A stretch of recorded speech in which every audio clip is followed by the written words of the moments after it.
Good evening, everyone. I'm Elizabeth George, Chief Membership Officer with the American Guild of Organists. And with me tonight, I have Felicia Ross, Manager of Member Engagement and Chapter Support, and Eric Burke, Executive Assistant, to talk about chapter operating procedures. This has been a hot topic over the last few months. So we are here to hopefully answer any questions you may have, clarify confusion. We do want you to post your questions in the Q&A, and we will be monitoring those throughout the presentation.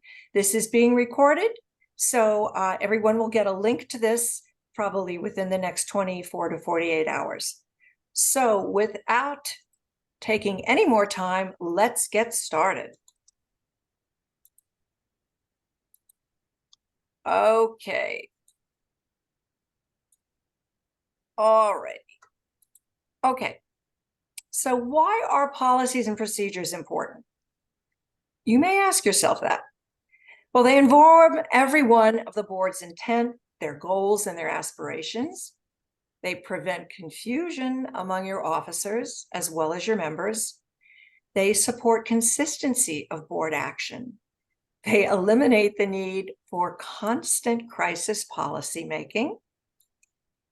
And they reduce criticism of board management. And I think that's all that's on that page. Okay. So this is a really, really good point that I want to clarify. Your operating procedures are not your bylaws. They are two different documents. They should never be aligned into one document. Your operating procedures provide a written statement for handling a specific issue. Relying on board tradition or saying, well, this is the board, this is how they handled it the last 3 times, that's not policy. At the same time, your bylaws should not be confused with your operating procedures. Bylaws are a higher and more certain way of how the AGO will operate. And by the way, your bylaws are AGO's bylaws. They do not address the specific needs of your chapter or cover the broad scope of how it will operate. Eric, can you screen share the bylaws? Sure. Okay, great.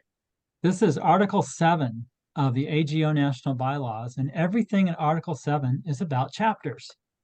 There are 7 sections to this article: the definition of chapters, the formation of chapters, membership types, and then when we get to the top of the next column, Section 4 is organization and governance.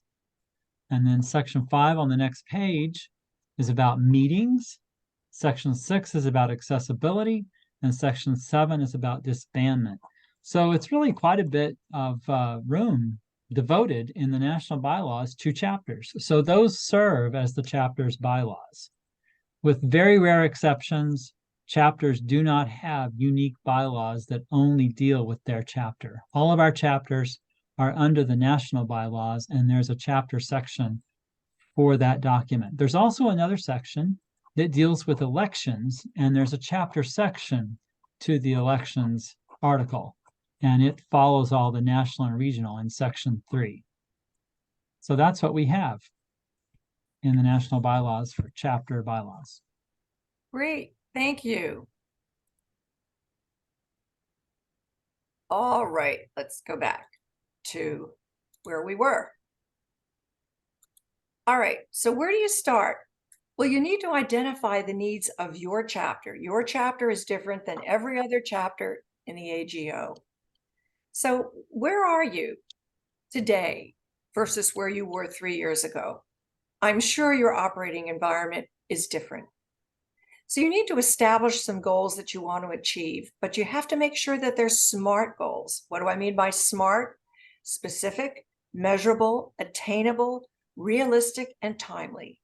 If you can't align those goals with anything of what I've just said as far as SMART goals, then take it out.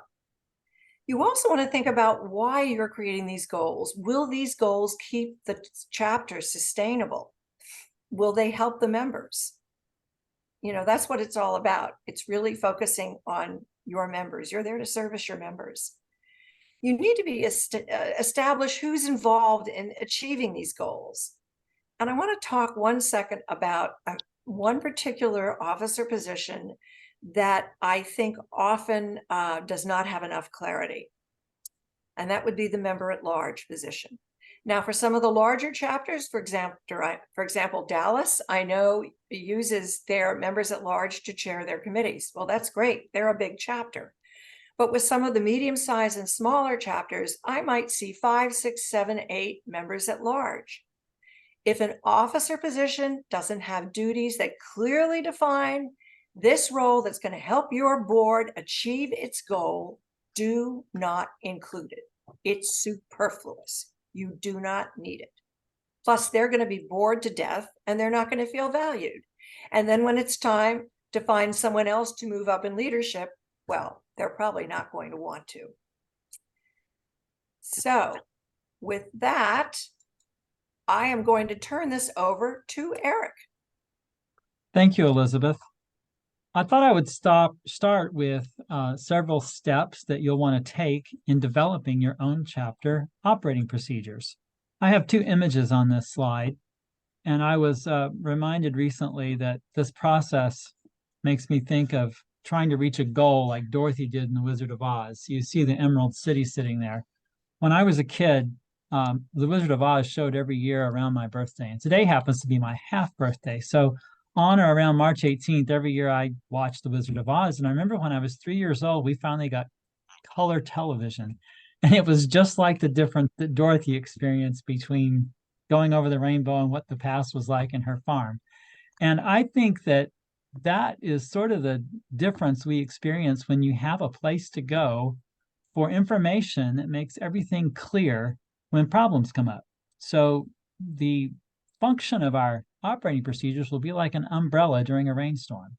If a problem comes up that you don't know what to do, or you don't know what someone's role is or whose responsibility something is, the operating procedure should answer that question. So the first step you'll want to do is to get every member of your executive committee to download the operating procedures file that we publish on the national website.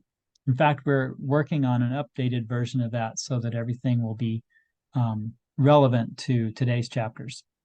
Second, you'll want to divide the job. Have everyone on the current executive committee review their role and make adjustments for your local chapter's needs. That way, what you've put in the operating procedures will match what you exactly do on the local level. And you might also see that the recommended operating procedures fill in holes that you have forgotten to include in the past. The third thing to do is you need to appoint someone to assemble the new chapter document so that you can share everyone's contributions to it with the entire executive committee to review it. And then after you've gotten everybody within your executive committee to agree on what it's going to be, we need to go to the next slide and see the next step, which will be that you want to get the advice of your regional counselor and the AGO National Vice President on whether your operating procedures are in line with the national bylaws and national operating procedures. And AGO National has both documents as well. We just saw the chapter portion of the national bylaws, but there's also a set of national operating procedures, and we don't want chapters to be in conflict with either of those documents. So it's not a part of the official process, but it really does help chapters if they go to these 2 individuals for feedback in the process of getting their operating procedures ready for the chapter and the board to approve. So after you incorporate the suggestions and chapter executive committee approves for vote by the membership, then you'll have local approval of it. So executive committee votes on it, then it's sent to the chapter for a vote. You can do this at your usual annual election of officers, or if it's another time of the year that you want to get this done, you can have a special election. Then you send it to the regional counselor and the vice president for final approval. And after they sign off on it, the dean, the secretary, and the treasurer should sign the last page of the document where it says, on this date, so-and-so, asserts that this was approved. And then you distribute it to every member of the executive committee and file it where everybody can find it. And so now to talk about the rest of this process, Felicia Ross will take over. Great, thank you, Eric. So now you've put all this work in, you have a very nice, beautiful document. what you need to do is share it and let everyone know that you've gotten these operating procedures approved. Now, once your chapter is informed that you've got these wonderful rules to live by, you're going to back this document up at least 3 places. 3 is a very safe number of backups to have. Save it locally on your computer, print it out, and stick that piece of paper somewhere safe. Save it to the cloud if you've got a Google Drive or a Dropbox account. If you don't, send it to another officer so they have a copy in their home as well. Okay, computers break, files get lost. So back up your operating procedures. A great place to back them up is with us at headquarters. We're more than happy to put a copy of your current operating procedures on file. I will say a couple times a year, I do have a chapter officer come to me and say, hey, Felicia, our chapter has lost our operating procedures. Do you have them? I can only say yes for about 20 of our chapters. So if you're not one of those 20, send in what you have and we'll be more than happy to back it up for you. I did have a chapter officer come to me. She was very involved with her chapter, moved away for 10 years and came back. The only operating procedures we had on file for her were the ones she had sent in about a decade earlier. So you want to keep updated ones on file with us. And going along with that fact, you're going to want to review these operating procedures regularly, update them regularly. Anytime you make substantial changes to what you do as a chapter, put it down in writing, commit to it, and get them approved. And now that you've got them, you need to establish a plan to educate your new officers on what these operating procedures are. It should be part of your officer transition plan. And especially if you have a vacancy or somebody comes in mid-year that's not part of your usual routine, make sure they have their rules to live by in front of them. So with that, we're going to go take a look and see. We've got some questions in the box here. First question from Colin Whitby-Stevens. Do the bylaws cover the merging of 2 chapters or the splitting of a chapter into 2 chapters? I don't think they do, because this is something that's new to the AGO. So Eric, what would you suggest we do? Are we going to have to present this to National Council to be updated? Actually, we have had both situations before in the AGO. I know of one chapter near New York City that was a merger of 2 chapters. And I know this because in the minutes I read about what they wanted to do versus what the National Council asked them to do for their naming. And it was a basic situation where it was no longer practical to have the 2 chapters exist as independent chapters. And so I think every situation is going to be so unique that it would be difficult to prescribe a process for every combination of 2 chapters. You might want to merge 3 chapters in a particular location. So it probably is best not to put these in the bylaws of the AGO, but any sort of action like that would have a very specific set of circumstances that need to be addressed. And so a motion from the regional counselor could take all of these things into account and actually set forth a process, because there would be bank accounts to be dealt with. There would be leadership to distribute among 2 or maybe 3 chapters worth of officers. And I think that's something that's a little too complicated to put in a document that would fit every situation. So just like the operating procedures don't set an overall law like bylaws do, you wouldn't want to have a different election procedure for every chapter. The merger and the dividing of chapters should probably be handled on a case-by-case basis under the principles of the bylaws and the operating procedures of the national operating procedures of the AGO. And I will say we are seeing a trend in mergers, which I think is great. I think there's nothing wrong with it. I think if 2 chapters feel that they can better support their members, work together, make it more sustainable, I'm all for it. But you just reminded me, and I think what I will do when I send out the link is I will include, we have a handout for how to go about merging chapters. So that might be of interest. I can also put that, what I'll do is I'll put it in the chapter leadership toolkits. And I have put, by the way, a link to the board team handbook, I believe in our chat box, because I really feel if you haven't read this, you should. A lot of what I've talked about tonight has come from a chapter in that board team handbook. I'm not talking about the AGO chapter handbook. I'm talking about the board team handbook that is in the leadership toolkits that you will find under the chapters tab. So we've got a few more questions here. Would it be possible to see an example of an operating procedure for a chapter as a model? I don't know that we have one at our fingertips that we can show you.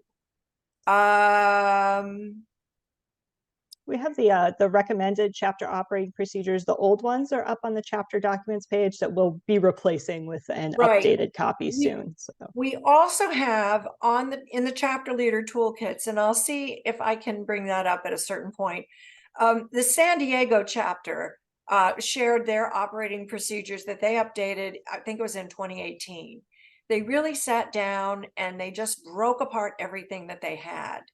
And they actually eliminated all of their members at large and gave them specific titles so that it would support what they wanted to do as far as keeping their chapter operate smoothly. So John, we'll see. I'm going to see if I can send a link to that because I think they're excellent operating procedures. Claire Di Casati, hello, my dear. Does the entire chapter need to see the operating procedures before they are approved? I believe that there is a requirement before with a 30-day comment period. 30-day comments, Eric? Any comments about that? I'm not sure I know about a comment period, but there Oh. is a standard that you can follow from our election procedures where the ballot for any election must be shared 30 days in advance. Right. But it seems like it would be prudent to also give comments like we have in the nominations process. After nominees are presented by a nominating committee, we have 30 days to present other nominations with a chapter petition for other nominees. So I think that principle could be applied to this very easily, and the comment period would be equal to finding other nominations, finding other procedures that need to go in the document. Lynn Francisco from Durham Hill, a comment regarding mergers and splits. We've had a couple of North Carolina chapters merge into one. Piedmont was two separate chapters before. And from my understanding, the Central North Carolina chapter was the only chapter in the entire state of North Carolina until the other chapters came along. I could be wrong about this, but it doesn't seem a novel thing that chapters merge or split. Well, first of all, regarding the history, I would have to go back. We have a charter date for every chapter, so we'd have to look at that. But as far as it being novel that chapters merge or split, up until a couple of years ago, I hadn't heard of that many chapters that had merged or split, but I've only been here for 4 years. And there's still things that I learn about the AGO every single day that I didn't know. So it's a good point, and we can certainly see and research that. David Nichols has asked, are you distinguishing between amending and replacing an existing set of operating procedures? As I read it, the executive committee can amend them on its own authority. When we say executive committee, we mean every single officer that is serving on your board. Let me just say something. Eric and Felicia and I have spent probably the last month reviewing AGO's current chapter operating procedures.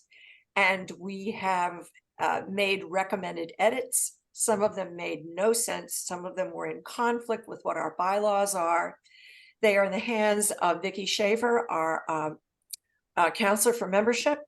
And once she has reviewed and approved them, then they are going to go to the National Council with a motion that they be approved. We've streamlined a lot of it. A lot of it is simpler. It was really confusing before. Eric, anything else you want to add about the executive committee amending them? It does say in the section of the recommended operating procedures that amendment may be by a majority vote of the chapter executive committee. So yes, changes can be made. I would also like to point out that when you make a change, please make sure that the change doesn't create an inconsistency within one set of operating procedures, because one of the things we found was an inconsistency in the way things are expressed, which could create conflict in a chapter trying to interpret which way does it go.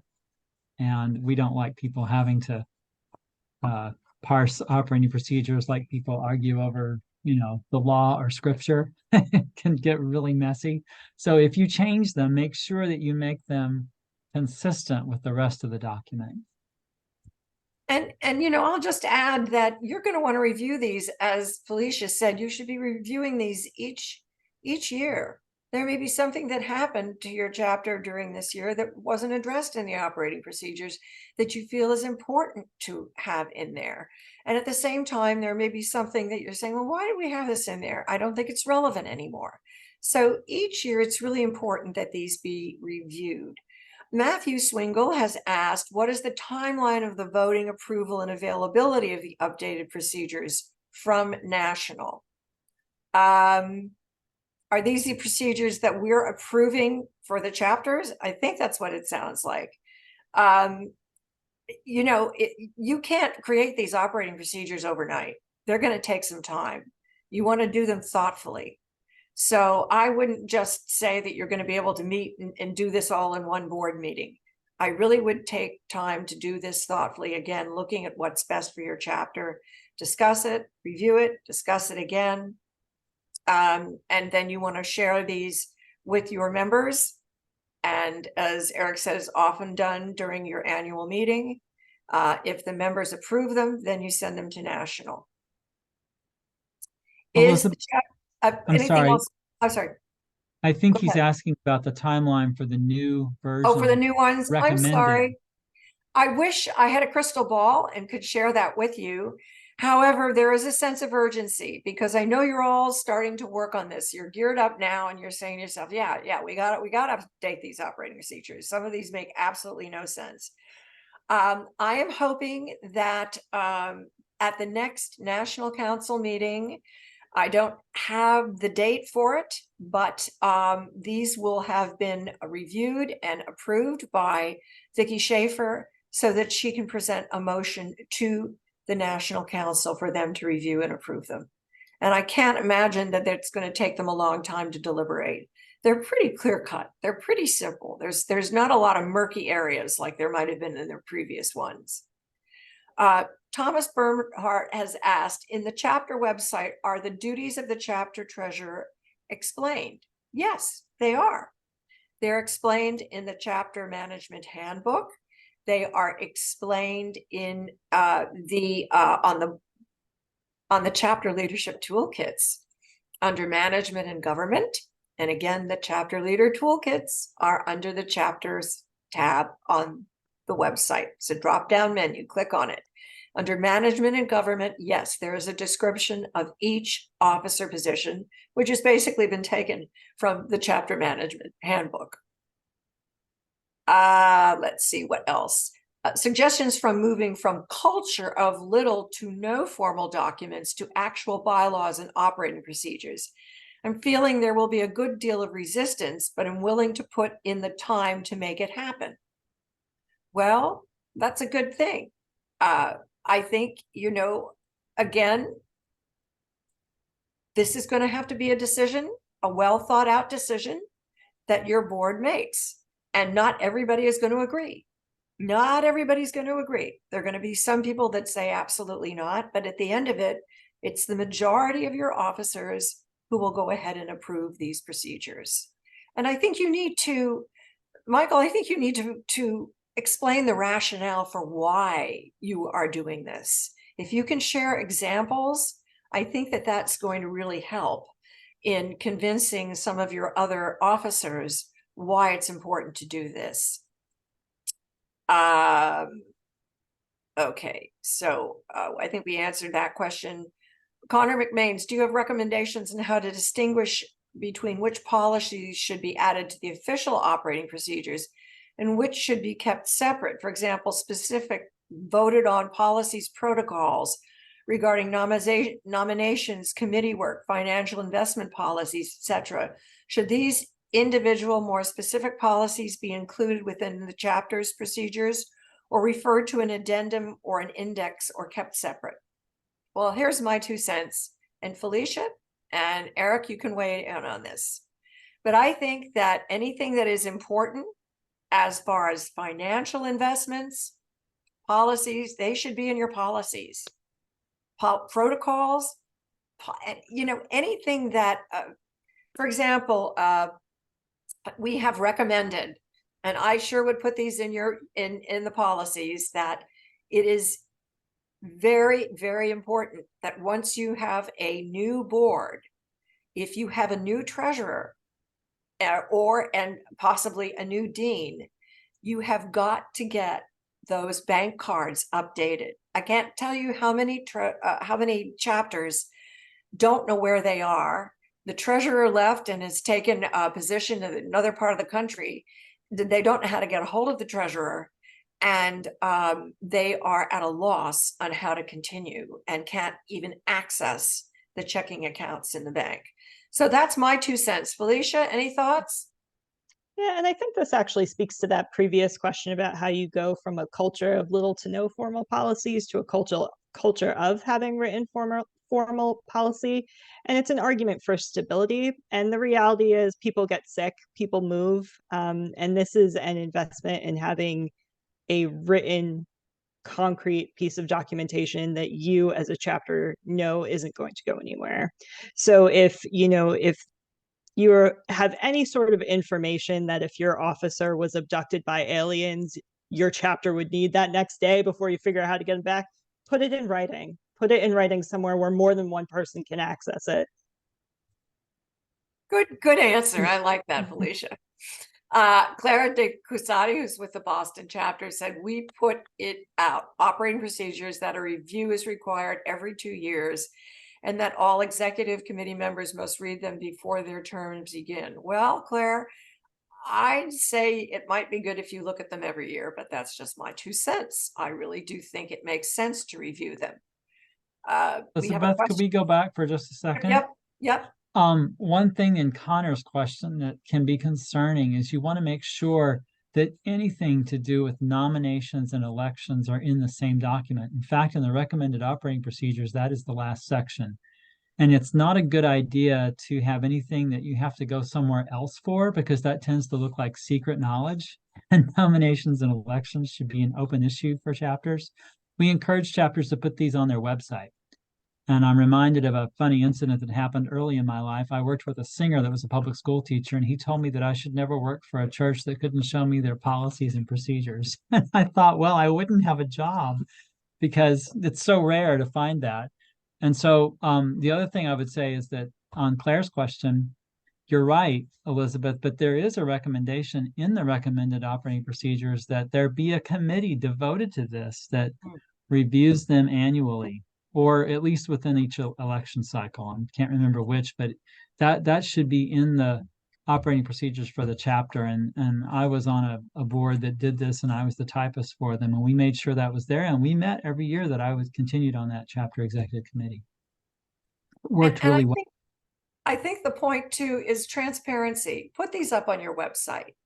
Make sure that your members can see them. I mean, we have ours up on our website. Question here, and it's a really good one. So does it make sense to wait for the new updated national operating procedures to be approved before sending out to review our own chapter operating procedures? Well, I do a little bit of both. I would go ahead and start looking at what your environment is, where you are now, what you know needs to be changed, setting some goals, making sure they're smart. Talk about at your board meeting, what haven't you done that could help make the chapter more sustainable, and should this be part of your policies? I really don't think that it's going to take another 6 months for our board to approve these. I would say probably within the next 6 weeks that they will be reviewed and approved. And if anybody thinks differently who's on this webinar as a presenter, feel free to chime in. John Massenberg, hello there from Central North Carolina. How consistent should chapter bylaws have to be with national bylaws? They should be. They should be absolutely consistent. We talked about that earlier, that you don't have your own bylaws. You have national bylaws.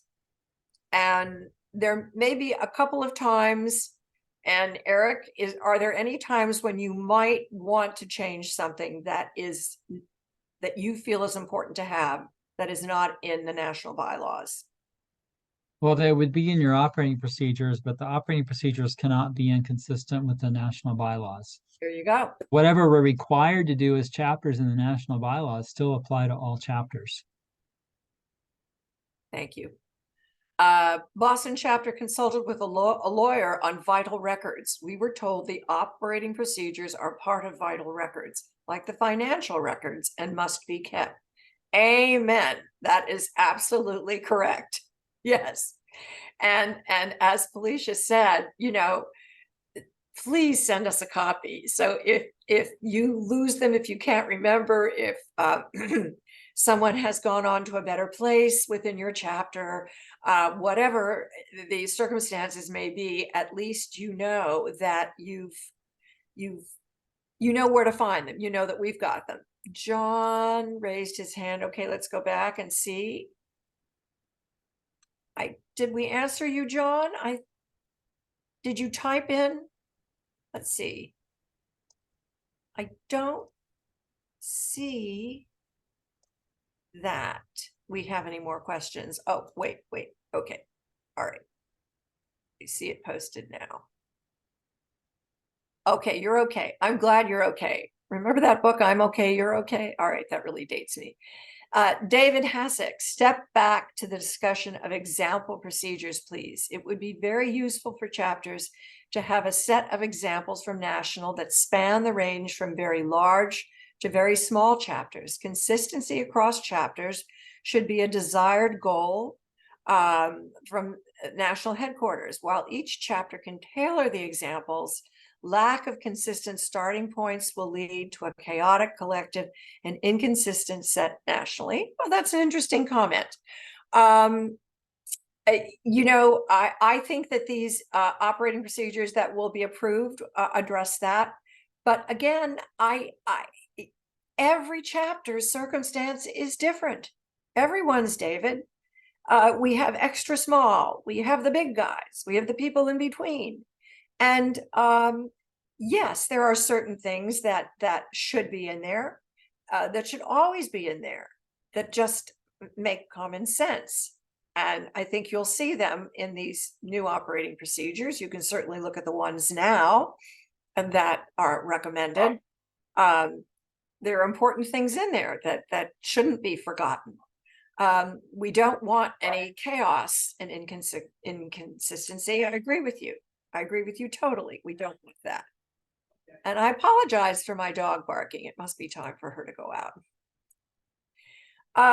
We are at 7:35. Have we answered everybody's questions? Are there any more? You can always email Felicia. You can email myself. You can email Eric.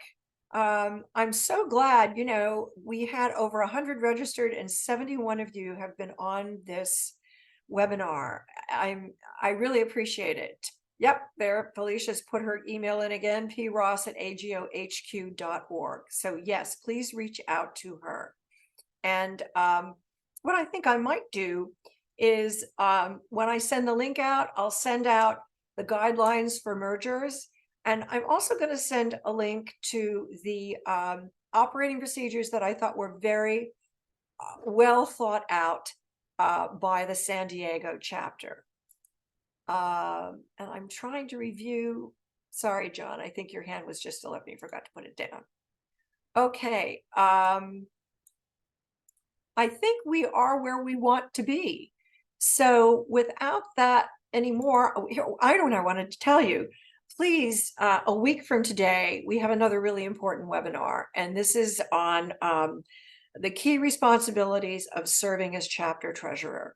And this is going to be presented by Jeffrey Kylan, who is on the AGO's Finance Committee, as well as some of the members of the Chapter Specialist Finance Support Team. So you can register under our webinars and recitals. I'll put the link in when I send out the link to this recording. I want to thank you all very, very much. I know for many of you, this might be a Monday where you could be doing a lot of other things that would be more important. But at this point, I think I'm going to say thank you so very much. And we appreciate you being here. Take care, everybody. Be well, and have fun with those operating procedures. Take your time. Take your time. Thank you so much.